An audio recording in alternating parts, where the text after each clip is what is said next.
Hi friends, ಎಲ್ಲರಿಗೂ ನಮಸ್ಕಾರ. ಎಲ್ಲರಿಗೂ ರಮ್ಯಾ ಮನೆ ಅಡುಗೆ ಚಾನಲ್ಗೆ ಸ್ವಾಗತ. ಇವತ್ತು ಮಸಾಲ ಮಜ್ಜಿಗೆಯನ್ನು ಹೆಂಗೆ ಮಾಡ್ಕೋದಂತ ತೋರಿಸ್ಕೊಡ್ತೀನಿ. ತುಂಬ ಕಡಿಮೆ ಇಂಗ್ರೀಡಿಯೆಂಟ್ಸ್ಗಳನ್ನು ಬಳಸ್ಕೊಂಡು ಸೂಪರ್ ಟೇಸ್ಟಿಯಾಗಿರುವ ಕೂಲ್ ಆಗಿರುವ ಮಸಾಲ ಮಜ್ಜಿಗೆಯನ್ನು ಮಾಡ್ಕೊಳ್ಳೋಣ. ಮಸಾಲ ಮಜ್ಜಿಗೆ ಮಾಡೋದಕ್ಕೆ ಒಂದು ಮೆಣಸಿನಕಾಯಿ, ಸ್ವಲ್ಪ ಪುದೀನ, ಸ್ವಲ್ಪ ಶುಂಠಿ, ಜೀರಿಗೆ, ಕೊತ್ತಂಬರಿ, ಸ್ವಲ್ಪ ಬ್ಲ್ಯಾಕ್ ಸಾಲ್ಟ್ ತೊಗೊಂಡಿದ್ದೀನಿ. ಹಾಗೆ ಮಜ್ಜಿಗೆ ತಗೊಂಡಿದ್ದೀನಿ.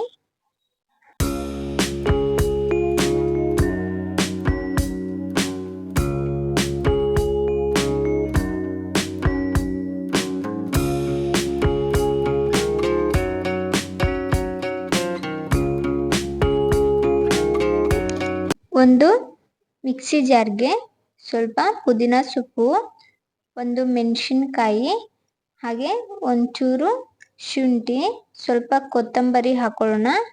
ಈ ಕಡೆ ಗ್ಯಾಸ್ ಮೇಲೆ ಒಂದು ಪಾತ್ರೆ ಇಟ್ಕೊಂಡು ಅದಕ್ಕೆ 1 ಟೇಬಲ್ ಸ್ಪೂನ್ ಆಗುವಷ್ಟು ಜೀರಿಗೆ ಹಾಕಿಬಿಟ್ಟು ಸ್ವಲ್ಪ ಹೊತ್ತು ಅದನ್ನು ಡ್ರೈ ರೋಸ್ಟ್ ಮಾಡ್ಕೊಳ್ಳೋಣ.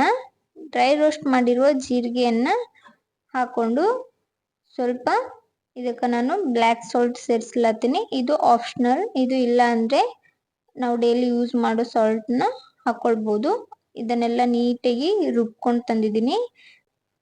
ರುಬ್ಬಿರೋ 2 ಸ್ಪೂನ್ ಮಸಾಲೆಯನ್ನ ಒಂದು ಗ್ಲಾಸಿಗೆ ಹಾಕಿಬಿಟ್ಟು ಮೇಲ್ಗಡೆಯಿಂದ ಇದಕ್ಕೆ ನಾನು ಮಜ್ಜಿಗೆ ಸೇರಿಸ್ತಾ ಇದ್ದೀನಿ.